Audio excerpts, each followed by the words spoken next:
look for a way to the top of the T4 tire right towards the goal. Around the cone, very controlled and closed to keep the rubber side towards the floor. Going for the big.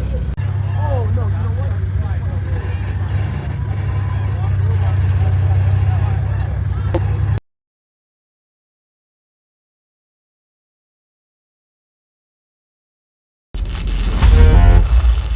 My Carnage welder is my go-to welder. You want to see how easy it is to get to? Yeah. All right, let's do this. We've got the fastest deployable welder. A Carnage welder is a wire feed welder. It's basically batteries and everything inside of a box. It's quick deployment. Just take out the case, open it up, turn it on, and you're ready to start welding. No pulling batteries or getting cables out. It's literally 30 seconds and you're up and ready to weld. It's very user-friendly, awesome penetration on the welds. The first weekend I was out with it, I had to use it, and it's the only reason I was able to complete the second course in my competition. If you're ranching and farming, you have to have a Carnage welder in your tool bag. If you're a hunter and you're off the grid, the Carnage welder is going to be a necessary tool. You break, let's fix it. 10 minutes later, let's get back on the trail and let's try whatever you broke it on again. I'm able to utilize that in so many different aspects of my life. I always carry a Carnage welder as a part of my off-road gear. Pack it wherever you need to, flip a switch, hook up a ground, and start welding. It's that simple.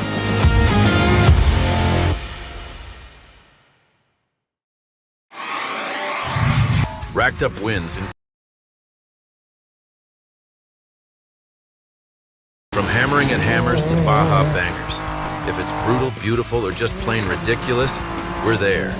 So whether you're bombing through the desert or just dodging potholes in rush hour, tread victoriously with Maxxis tires, built for whatever you're chasing.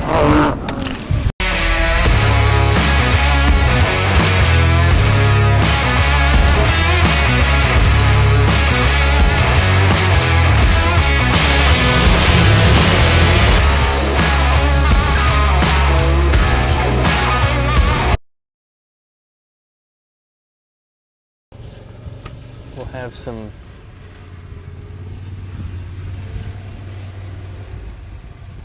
I think we are, let me check, Mike. Yep, looks like we are live over here. So thank you guys for jumping on for another WERock Wednesday.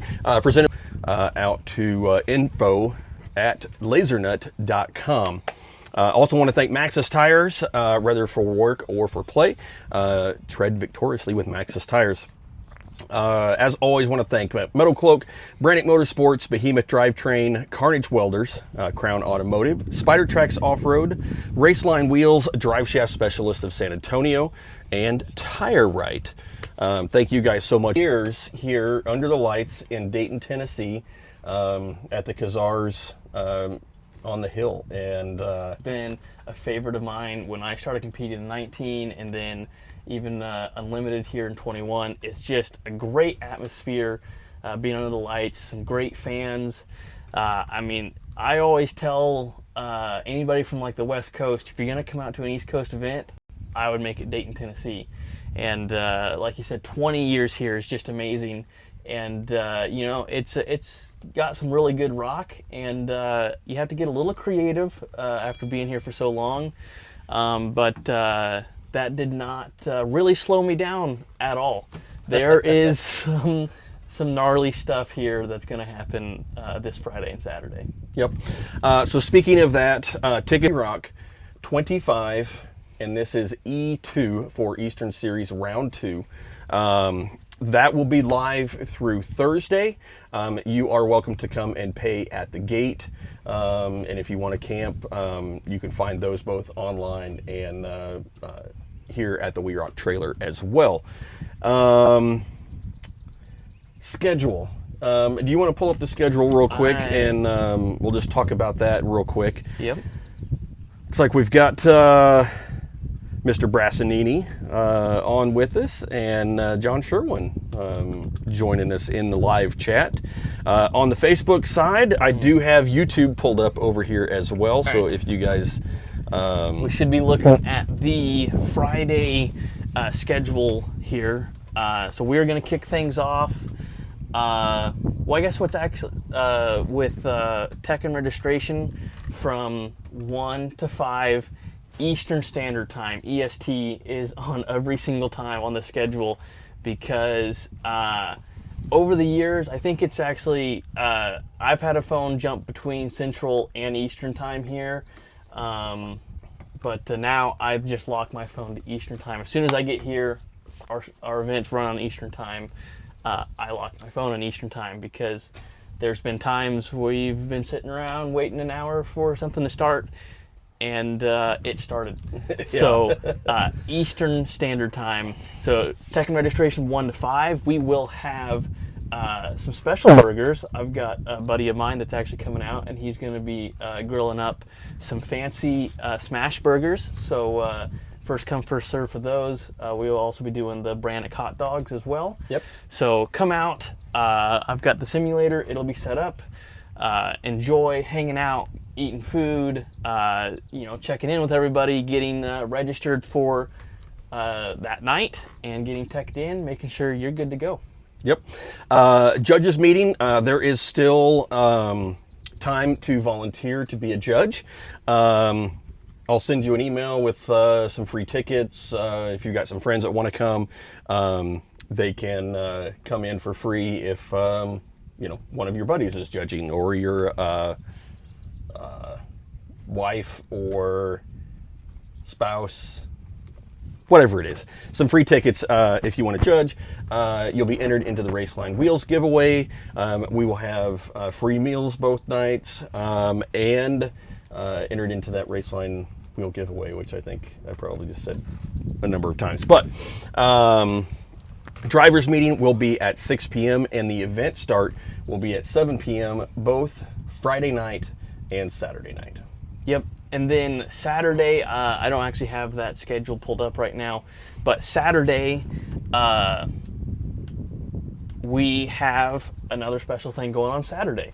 Saturday night, we will start 7 p.m., but when the sun fully goes down, we are going to pause the show for a little bit for another amazing show.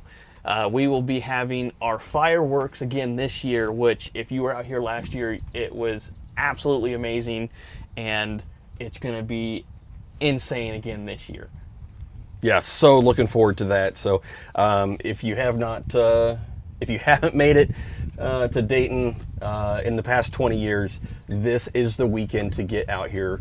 Do not miss it. You can get your discount tickets now. You can pay at the gate. However you want to do that, just make sure you guys get out here. It is a ton of fun, and it will be a blast. So for the kids, monster trucks and LED bands for the kids, thanks to Barefoot Racing, Veronica Miserak and Jessica Barwell. So that is always a huge hit with the kids. So if you've got kids, bring them. It's a blast. So make sure you bring blankets, lawn chairs, coolers. Yeah, that's all I can think of. We will have. We'll talk about the Khazars beef.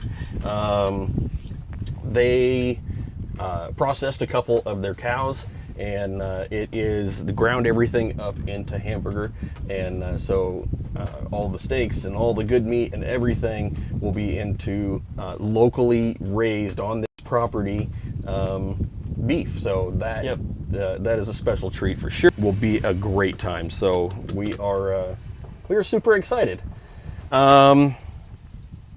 All right, was there anything else on our quick little list that we needed to cover? I don't really see. I know I have some important things for the drivers meeting, but I don't know that we need to talk about really any of those right now. But I would like to talk about the weather, but I don't want to talk about the weather because it's actually been really nice, and I would like it to stay that way. So, so we won't talk about that. But I do want to say a huge shout out to the Khazars. Julia and Kenny do a phenomenal job of prepping this event site. The lights on here behind us, it's incredible. So, a huge shout out to those guys, Buford as well. Thank you so much. Just had gravel delivered today on the road. They've been mowing for a couple of days. Kenny has been up on the hill weed eating everything behind us, and it has been.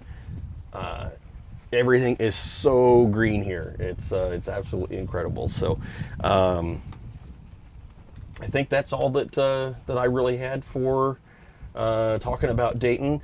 One thing that I will mention for the WERock event, if you would like to volunteer for the WERock event, or if you would like to set up a vendor booth, let me know as soon as possible. We will get you added to the list for that as well. So, all right. Well, with that, we have a young man that has, he hasn't driven all the way, probably dialed the knobs on the radio and slept awkwardly for many, many hours. But I'm going to hop off here, and then we will have Braxton Coleman talk about his trip on all the way out from St. George, Utah area. Through many big states. Oh yeah. All right, we'll get that.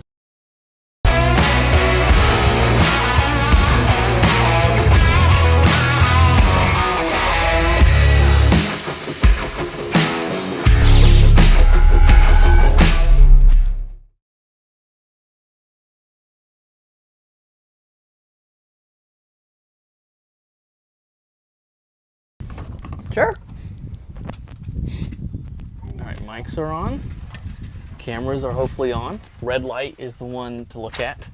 Hi. All right, we are here with Braxton Coleman, West Coast Pro Modified champion, also national champion, 2024 national champion, coming out for, well, this would be your first kind of true East Coast event. So, I mean, what brings you out here, and what are you looking to get? Well, frankly, we wanted to come out here last year, but some things ended up coming in the way, and so we weren't quite able to come out. But this year, we were able to make things work, and so everyone's out here. My Brett and Mom and all them flew in like 3 hours ago.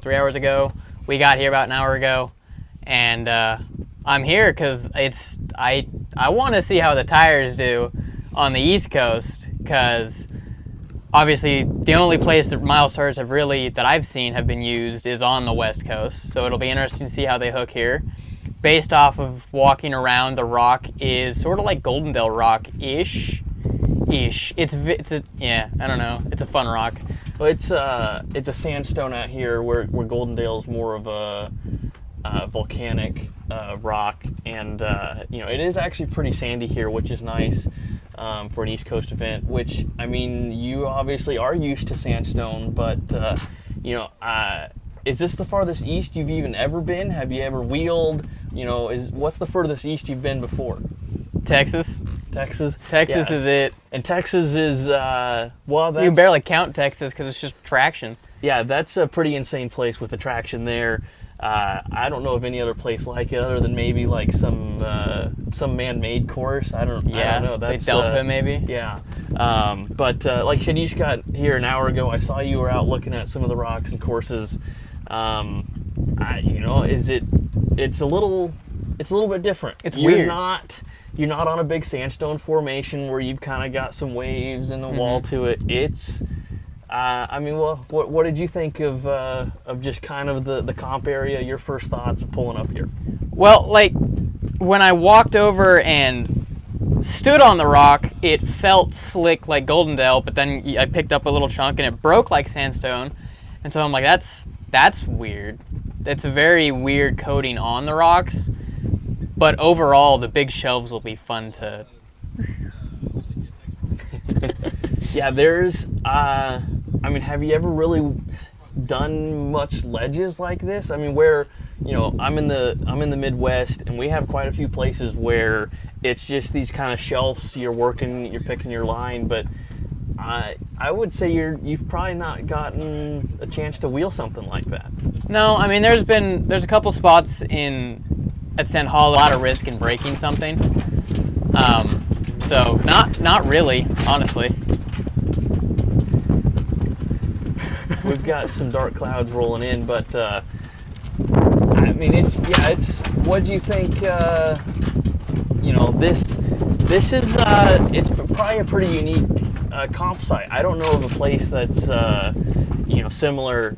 We're out here in a grassy field, and there's just a big wall of ledges and some rocks that have kind of peeled off. I know. I think. I don't know where my dad's gone. Oh, there goes the cover on the Bronco. Well, guess we should end it there. It's